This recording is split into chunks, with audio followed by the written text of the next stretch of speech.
Soyez les bienvenus dans Trajectoire. Mon invité aujourd'hui est numéro 2 du PS et surtout maire de Nantes depuis 2014. Candidate à sa réélection, elle n'a jamais été autant bousculée dans une campagne des municipales.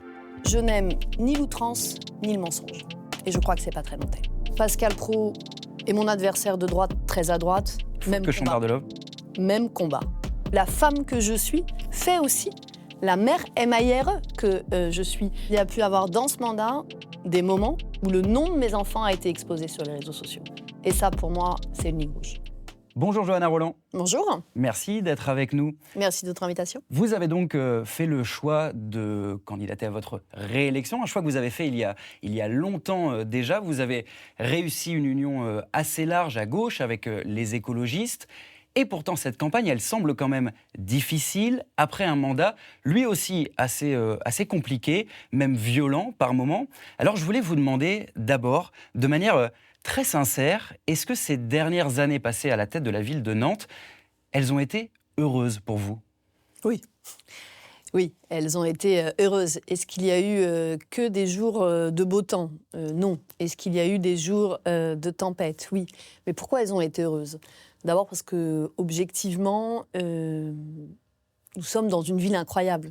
J'ai l'habitude de dire qu'on est dans la plus belle ville du pays.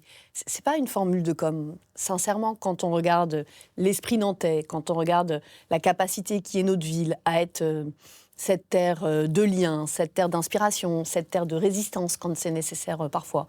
Quand je vois l'engagement des Nantaises et des Nantais, des acteurs associatifs, des acteurs économiques, des acteurs culturels et sociaux, oui, des années heureuses, évidemment. Ça ne veut pas dire que le contexte n'a pas une part d'âpreté. Parce que justement, on sent évidemment que vous aimez cette ville profondément, vous l'aimez encore, mais sur le plan personnel, les critiques, elles ont été bien plus violentes, bien plus personnelles pendant ce mandat-là. Comment vous l'avez vécu ? Est-ce que vous rentriez chez vous le soir en vous disant parfois ras-le-bol de prendre des coups, quoi ? Vous savez, avec l'expérience, on sait aussi faire la différence entre la fonction et la personne. Vous ne l'avez jamais pris personnellement ? Est-ce qu'on est un robot ? Non. Est-ce qu'on peut être insensible à tout ? Non. Mais est-ce qu'on fait la différence entre la fonction et la personne ? Oui. Et je vais même aller plus loin. Plus il y a eu de l'outrance, parce qu'il y en a eu, et il y en a dans cette campagne, vous le savez et vous le voyez, plus il y a eu de la démagogie aussi, plus, pour le coup, je suis totalement insensible à ça. En revanche, je crois que ce qui compte, c'est l'âpreté de ces dernières années. Pas d'abord pour les maires ou les élus que nous sommes, mais pour les habitantes et les habitants. Enfin, ce mandat, rappelons-nous, a commencé en pleine crise du Covid, la situation internationale qui pèse aussi forcément avec ses conséquences, la crise énergétique, les questions d'inflation, les enjeux de pouvoir d'achat. C'est là que se situe l'âpreté en réalité. Mais cette âpreté, vous avez été ciblé quand même très personnellement. Je vais vous montrer un visage que vous connaissez bien. C'est Pascal Praud. Qu'est-ce qui vous inspire ? Franchement, à titre personnel, rien. Et je vais vous dire pourquoi. À titre démocratique, un certain nombre de choses. Pourquoi je dis à titre personnel, rien ? Je vais vous dire les choses de manière directe. Pascal Praud est mon adversaire de droite, très à droite. Même que Chambard-Delove. Même combat. De l'outrance, une caractéristique très rétrograde, rien qui m'inspire beaucoup de choses qualitatives, pour être franche. En revanche, d'un point de vue démocratique, là où ça pose sujet, c'est le débat médiatique que ça pose. La concentration des médias, l'hyper-concentration, dans un moment où, plus que jamais, on a besoin Mais vous dites d'une ça ne vous a pas atteint. Plurielle.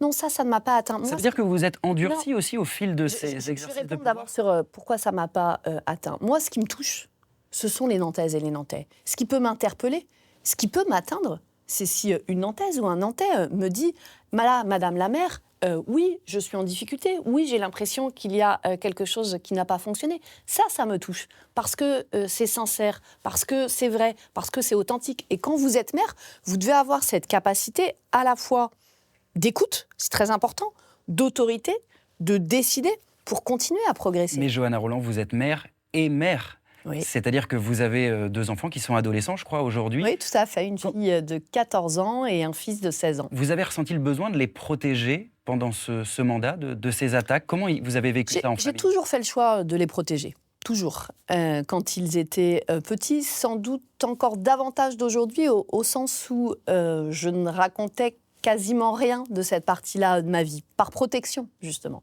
Aujourd'hui, ils grandissent, donc ils s'intéressent eux-mêmes. Là, ils s'intéressent à la campagne, ils regardent, ils sont sur Instagram. Ma Ils vous fille, voient? quand je rentre le soir, me fait des commentaires. Ce post-là, maman, post super. Celui-là, j'ai liké. Donc, Vous avez une chargée de com à la maison. ils s'intéressent et ils regardent. La seule chose que je ne tolérerai jamais, et sur laquelle je serai toujours de la plus grande fermeté, c'est qu'il y a pu avoir dans ce mandat des moments où le nom de mes enfants a été exposé sur les réseaux sociaux. Et ça, pour moi, c'est une ligne rouge. Mais aujourd'hui, vous parlez de votre famille assez publiquement. C'est nouveau. Pourquoi ce choix? Donc, ils ont grandi. C'est aussi une stratégie politique nouvelle chez vous? Non, c'est tout simplement, je pense que j'en parle plus avec eux. D'abord parce qu'ils sont à un âge où ils commencent à s'intéresser au débat démocratique et que les choses se sont faites naturellement. Sans doute qu'aussi avec le temps, il y a une forme de liberté dans la parole, y compris sur ce registre-là. J'ai vu l'autre jour sur Instagram une vidéo de vous. On vous voit déambuler. J'invite tout le monde à aller la regarder d'ailleurs, dans votre quartier, là où vous vivez à Chantenay. Vous parlez à Croix-Bonneau, exactement. Vous parlez du poulet patate du dimanche, dans un registre qu'on ne vous connaissait pas du tout. Vous êtes à l'aise avec ça? C'est la norme d'aujourd'hui, mais est-ce que ça vous plaît? Moi, je suis à l'aise avec ce qui est authentique. Je suis à l'aise avec chaque instant où je dis la vérité aux Nantaises et aux Nantais. Mais on ne vous connaissait pas dans ce rôle-là. Sur la situation de la ville, la vérité sur les enjeux de notre époque, sur comment j'entends pour y parvenir, et la vérité sur la manière dont, oui, je vis mon quartier avec mes enfants, la manière dont ils y ont grandi, tout simplement parce que c'est la situation de nombreuses familles à Nantes et que je crois que c'est important aussi de pouvoir partager cette part-là. Mais vous savez le reproche qui peut vous être fait parfois sur votre personnalité, en tout cas une image qui peut être un petit peu froide. Est-ce que ces nouveaux outils-là, le fait d'y aller sur les réseaux sociaux, c'est une façon de casser aussi cette image que vous vous êtes construite? D'abord, je crois que cette image que vous relatez est en réalité très différente Elle est pas selon juste les moments. Je ne sais pas, c'est pas à moi d'en juger d'abord. Ce que je peux vous dire, c'est que quand je suis sur le terrain, quand je suis dans les quartiers, quand je suis dans les quartiers populaires, quand je suis avec les acteurs, avec les Nantaises et avec les Nantais, ce n'est pas du tout ce qu'on me renvoie.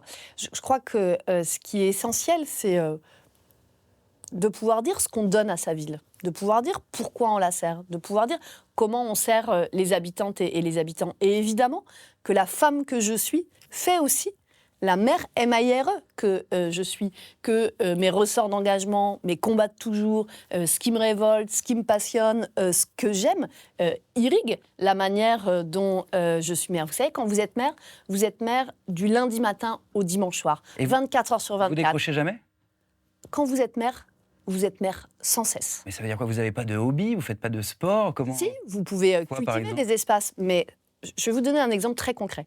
Dans mes bonnes résolutions de début d'année, il y a d'essayer de faire du footing au moins une fois par semaine. Dans les escaliers de Chantenay? Parfois, c'est 0 fois par semaine. Mais même quand je fais mon footing pas très loin de mon quartier ou dans mon quartier, il m'arrive d'être interpellée par un habitant et un habitant qui commence par « Madame le maire, je suis désolée de vous embêter maintenant, je crois que c'est pas exactement le moment. » C'est pas faux, mais vous êtes la maire. Vous arrêtez quand même. Bien sûr, vous pourriez, mais vous n'avez pas envie, en fait. Donc, vous prenez les 5 minutes et vous repartiez après. Ça n'a pas beaucoup servi votre footing, mais en revanche, ça fait partie de cette responsabilité que j'assume avec beaucoup de passion. Quand vous rentrez à la maison, est-ce que vous fermez quand même un peu la porte? Comment s'organise votre vie familiale? Alors, je sais que c'est peut-être une question qu'on ne pose pas forcément aux hommes, mais comment vous vivez ce job hyper prenant dans votre vie personnelle? Vous arrivez à faire les courses? D'abord, je n'ai pas vécu pareil chez vous à tous les moments de ma vie. Quand mes enfants étaient plus petits, par exemple, moi, j'avais fait un choix qui était de les amener à l'école tous les matins, comme j'étais beaucoup prise le soir. Et donc, à cette époque-là, ils disaient, le matin, c'est maman et le soir, c'est papa. Aujourd'hui, ma fille est en 3e, mon fils est en 1re. Autant vous dire qu'ils n'attendent pas vraiment que maman les amène à l'école le matin. Donc, je cultive d'autres espaces, d'autres moments. Ils sont contents que vous soyez maire de Nantes, juste vos enfants? Oh oui, je crois qu'ils sont... Je pense qu'il y a une fierté de se battre pour ce à quoi on croit. Vous savez, c'est une question de transmission de valeurs, se battre pour ses convictions, pour ce qui semble juste, contre les inégalités, ce qui est dans l'ADN de l'engagement qui est le mien. Ça a été mon moteur aujourd'hui, hier, et sera le toujours. Et puis, ma responsabilité aujourd'hui, c'est de faire en sorte que Nantes réponde aux enjeux du quotidien. Vous les inspirez, aux enjeux. Ils auront leur parcours, ils auront leur trajectoire. Et ça, je crois que c'est absolument essentiel. Et votre mari, qui est enseignant, je crois, oui, tout à Nantes, fait. il le vit bien aussi Oui, c'est évidemment des aventures que nous avons aux différentes étapes de nos vies, vécues en famille, avec mes sœurs. Moi, j'ai un sens un peu italien de très famille. la famille. Vous avez grandi à Vertou, donc juste à côté de Nantes. C'était une enfance classe moyenne, vous dites Oui, généralement? ma mère était institutrice, mon père était, quand j'étais enfant, employé de banque et syndicaliste. Une enfance dans une famille très de l'Ouest, donc une maman instite chrétienne pour qui ça comptait beaucoup. Pour vous aussi, ça compte aujourd'hui? Ça a compté dans mon histoire humaniste, dans un rapport à l'autre et aux valeurs que ça m'a transmis à l'évidence. Et un père, lui, très anticlérical, syndicaliste. Ça se bagarrait un peu à table ou pas? Ça parlait politique? Ça pouvait faire des débats animés, mais surtout, ça m'a transmis un certain rapport aux autres, un certain rapport à l'engagement. Et puis, c'est là que ça vient? Oui, très clairement. Le papa plutôt, l'engagement syndical? Les deux. Non, vraiment le mélange des deux. Et puis après, les rencontres de la vie aussi, les expériences qui ont été les miennes dans la vie associative, en ONG, puis mes premières années professionnelles dans les quartiers populaires. C'est sans doute là que j'ai fait les rencontres les plus marquantes et les plus bouleversantes. Et ça reste quelque part quelque chose qui est...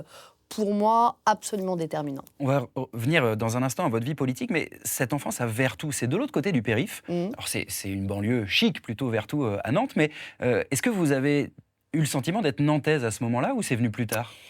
Moi, quand j'étais collégienne, on disait « on va à Nantes ».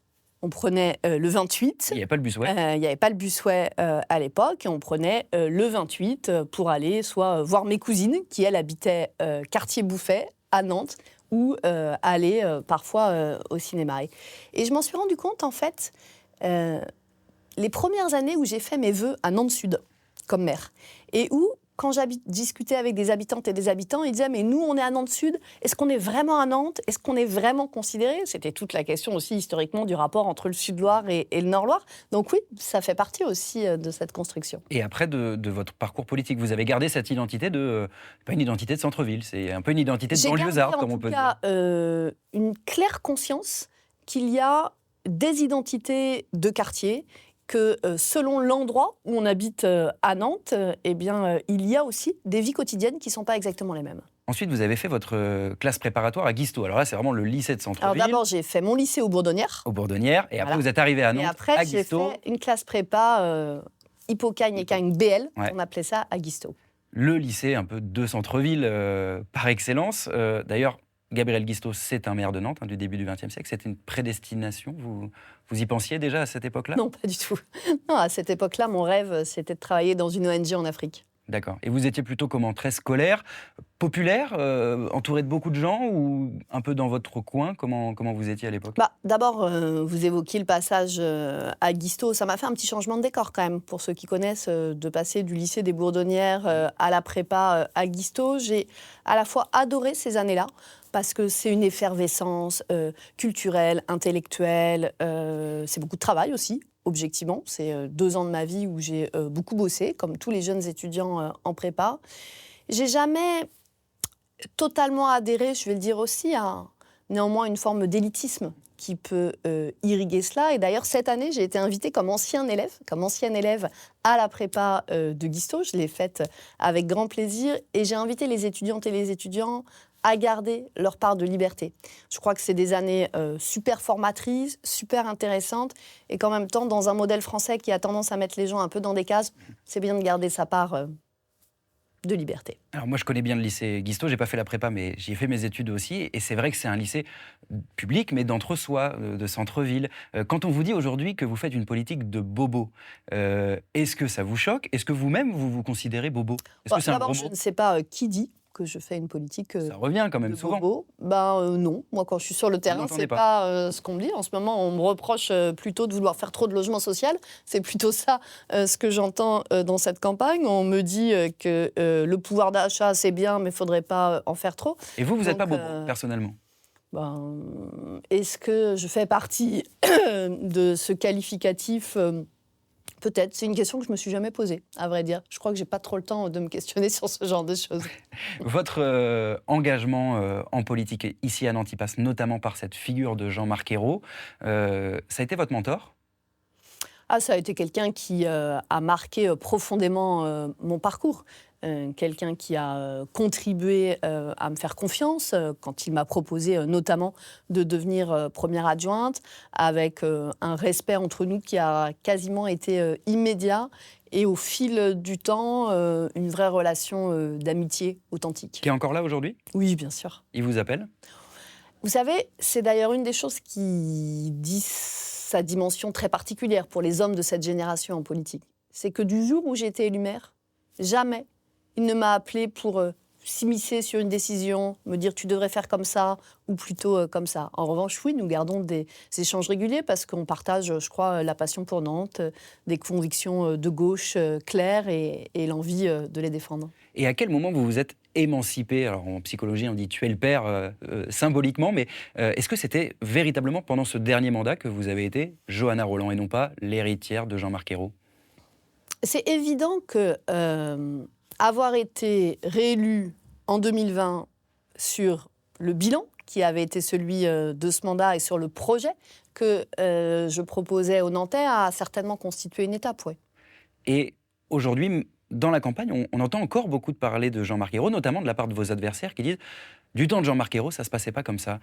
Comme si vous aviez brisé l'héritage, ou qu'en tout cas, ce qui était possible à son époque n'est plus le cas aujourd'hui, comme si la fête était finie. Est-ce qu'il y a un peu de ça? Vous l'inviterez, ce que je peux vous dire, c'est que Jean-Marc est évidemment pas une seule seconde dupe de cette droite qui l'a combattue en permanence, avec parfois une dureté extrêmement forte quand il était maire, et qui maintenant lui tresse des louanges. Invitez-le, il vous en parlera. Vous voyez bien pourquoi je vous pose la question. Jean-Marc Ayrault, ses marqueurs culturels étaient très forts, évidemment, avec le Royal de Luxe, avec un bouillonnement culturel. Aujourd'hui, les figures culturelles de cette époque-là sont parties très récemment. On pense à Jean Blaise, à René Martin, parfois dans le cadre d'affaires judiciaires, de manière un peu dure, comme si c'était la fin d'une époque.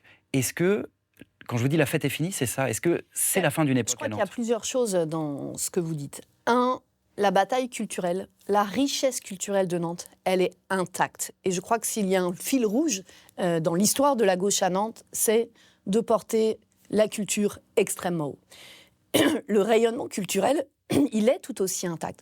Enfin, regardez le niveau de fréquentation d'une exposition comme au Coussailles au Château, comme l'exposition hypersensible au Mais c'est plus ça, musée ça d'art. c'est dans un cadre un peu plus institutionnel. Je ne partage pas du tout cette appréciation. L'exposition hypersensible ne l'était pas. Et ensuite, je vais vous le dire aussi très clairement, moi je suis très heureuse qu'on ait aussi des nouveaux visages. J'ai un respect infini pour ce que quelqu'un comme Jean Blaise a fait à Nantes. Mais je vous le dis aussi, moi je suis très heureuse qu'il y ait aujourd'hui aussi des directrices dans ce monde culturel, qu'il y ait Sophie Lévy au Voyage à Nantes, que nous ayons une nouvelle directrice pour le musée Jules Verne et la Cité des Imaginaires. Il y avait besoin d'un renouvellement. Aujourd'hui aussi des respirations, des nouveaux visages. Je crois que c'était attendu. Moi, les actrices et les acteurs culturels me disent cette diversité, cette pluralité, on en a besoin. Et dans la campagne, ce n'est pas le hasard s'ils sont mobilisés et très mobilisés. Ce soir, 120 artistes annonceront le soutien à la liste que je conduis. Parce que oui, avec la gauche unie pour Nantes, nous, on ne fera pas de la culture une variable d'ajustement. Mais vous savez bien Moi, j'ai grandi à Nantes. Le souvenir des géants qui arrivent dans la ville, c'est une émotion d'enfant que je garderai toute ma vie et c'est probablement le cas pour vous aussi. On a un peu l'impression que ce rêve qu'a incarné Nantes n'est plus aussi vivace qu'avant. Et j'avais envie de vous demander quel est le rêve que vous défendez. C'est quoi votre rêve? Mais d'abord, vous évoquez les géants de Royal Deluxe. Refaisons le fil de l'histoire, si vous voulez bien. Vous avez parfaitement raison. Moi, je fais partie de ces Nantais qui ont grandi avec Royal Deluxe. J'ai raconté ensuite ces histoires à mes enfants. C'est la magie de cette histoire culturelle qui se transmet de génération en génération.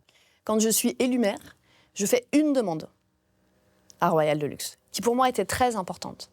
Je leur dis, moi, je veux Royal Deluxe à Nantes et je veux aussi Royal Deluxe dans les quartiers populaires. De là, 2 très grands moments. Parce qu'il ne faut pas oublier ça. La Bellevue, bien sûr. La petite géante d'abord. Le réveil de la petite géante Audervalière. La fierté des habitantes et des habitants de ce quartier qui disaient, pour la première fois, nous aussi, on a eu le droit à la culture et donc quelque part à la dignité.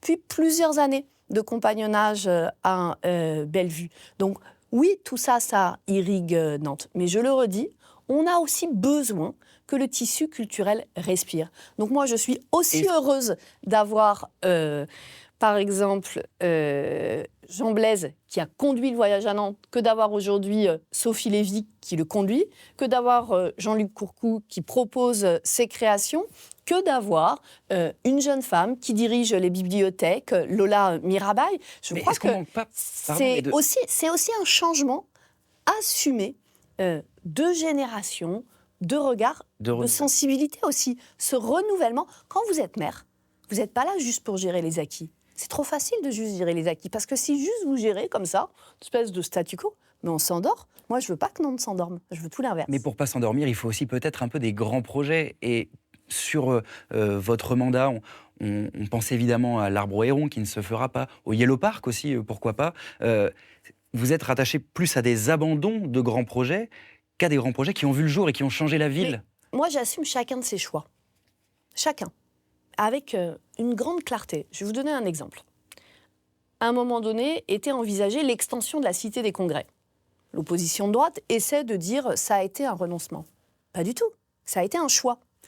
Dans le Nantes d'aujourd'hui, dans la responsabilité qui est la mienne, de répondre aux enjeux de l'époque, j'ai fait un choix. En dialogue avec les acteurs économiques, qui était de dire, plutôt que d'aller inventer un nouvel espace, on va faire coopérer la Cité des Congrès, le Parc des Expos, parce que oui, l'heure est à la coopération. C'est un choix assumé, en clarté et en lien avec les acteurs économiques. Il n'y a pas de crise l'époque a changé. Identitaire à Nantes. Mais je crois que ce qui a changé, c'est la société. Vous le voyez bien. Une montée de l'extrême droite très forte, des enjeux qui ont pris une acuité qui n'existait pas il y a 10 ou 15 ans.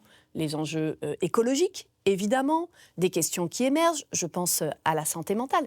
Mais l'identité nantaise, cette ville d'ouverture, cette ville de fraternité, cette ville d'humanisme, elle est pérenne dans le temps. En revanche, oui, je le redis, ma responsabilité de maire, c'est de répondre aux questions du quotidien et aux enjeux de notre époque. Donc c'est moins clinquant qu'avant, 2026, mais ça change le quotidien, c'est ça que vous dites? C'est pas moins clinquant. Regardez le jardin extraordinaire. Vous étiez là le jour de l'inauguration? J'y suis allé quelques jours après, mais c'est très beau. Ce moment incroyable avec une pianiste qui joue au cœur du bassin. C'était juste magique. Moi, je ne me complais pas dans la nostalgie. Vous avez évoqué les machines.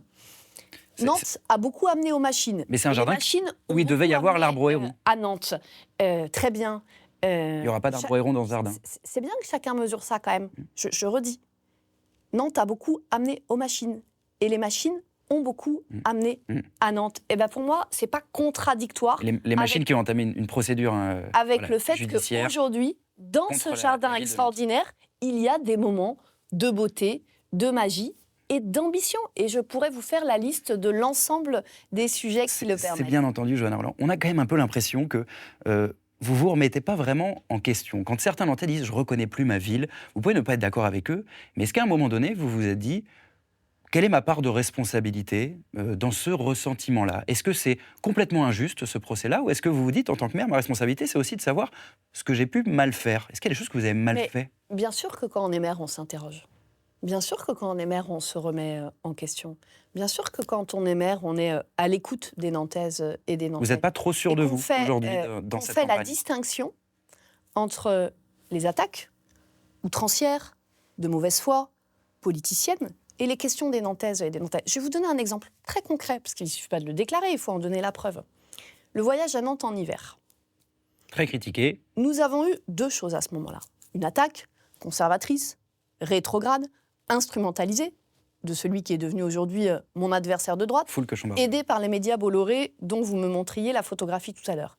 De ça, j'ai dit, on ne se préoccupe pas. On trace notre chemin, on avance.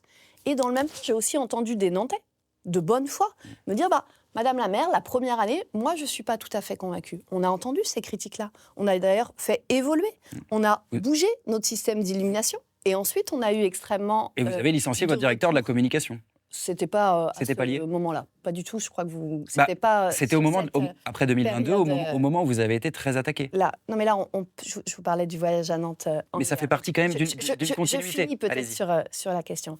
Donc, bien sûr qu'on écoute, bien sûr qu'on se remet en question, mais je le redis, les choix qui ont jalonné ce mandat sont des choix assumés, en clarté, avec l'expérience aussi qui est la mienne aujourd'hui. Quant au ressenti des Nantaises et des Nantais que vous évoquez beaucoup, eh bien la réponse, ce sera le 15 mars. Et ce sera, je crois, la meilleure réponse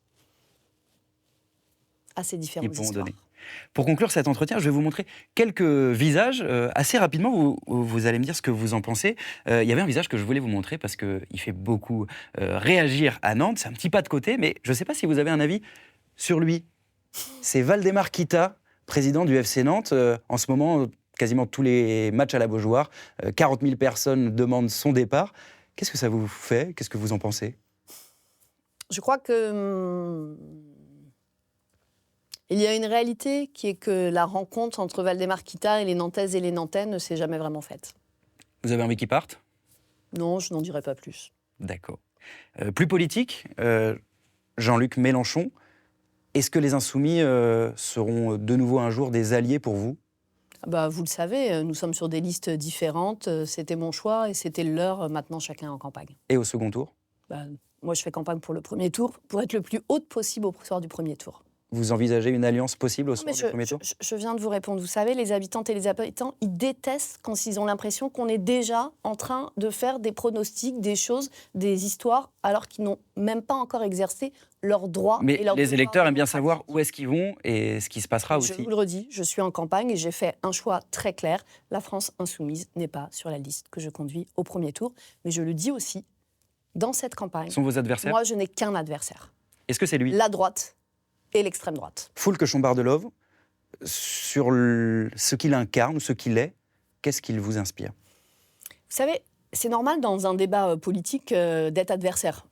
Ça fait partie de la noblesse du débat démocratique. En revanche, ce qui me gêne dans cette campagne, c'est qu'il devient l'adversaire de Nantes. Quand on dénigre en permanence ce qu'est Nantes, quand on raconte des fables où rien n'irait dans cette ville, alors qu'on est la ville de France où on a le plus faible taux de chômage, où on a le réseau de transport en commun le plus fréquenté après Paris, quand on flirte dangereusement avec les fake news, en disant par exemple il n'y a pas de marché de Noël à Nantes avec le vin chaud. J'avais fait une petite vidéo pour le raconter. Presque sur les genoux du Père Noël. Il est à 100 mètres du marché de Noël et du vin chaud. On abîme la démocratie. Donc je ne laisserai personne abîmer Nantes et abîmer la démocratie. Je disais en introduction de l'émission que vous avez été bousculé, notamment par sa candidature. Est-ce que c'est pas un peu votre meilleur ennemi? Ça fait une campagne qui est stimulante aussi, peut-être? Vous êtes bousculé. Moi, ce qui m'intéresse, c'est de répondre aux Nantaises et aux Nantais. Quand vous êtes maire, c'est ça votre obsession. Il fait sa campagne, je fais la mienne. Je sais quelles sont mes valeurs, je sais ce à quoi je crois, je sais la fierté que j'ai l'équipe de diriger. Je sais que les questions des Nantaises et des Nantais, c'est le pouvoir d'achat, le logement, la sécurité, l'éducation. Rien ne me détournera, absolument rien, de parler d'abord aux Nantaises et aux Nantais. Et c'est ce qu'on a fait, mais en toute honnêteté, est-ce que vous reconnaissez qu'il est bon ? Qu'il a fait une bonne campagne et qu'en tout cas, il y a un certain talent d'être arrivé là où il est alors que personne misait sur lui. Je n'aime ni l'outrance ni le mensonge. Et je crois que c'est pas très nantais. D'accord. Pour revenir à vous, et ce sera presque le mot de conclusion, est-ce que c'est votre dernière campagne? Vous disiez, avant qu'on rentre ici sur ce plateau, que vous adoriez ça, ces moments de campagne. Ce sera votre dernière?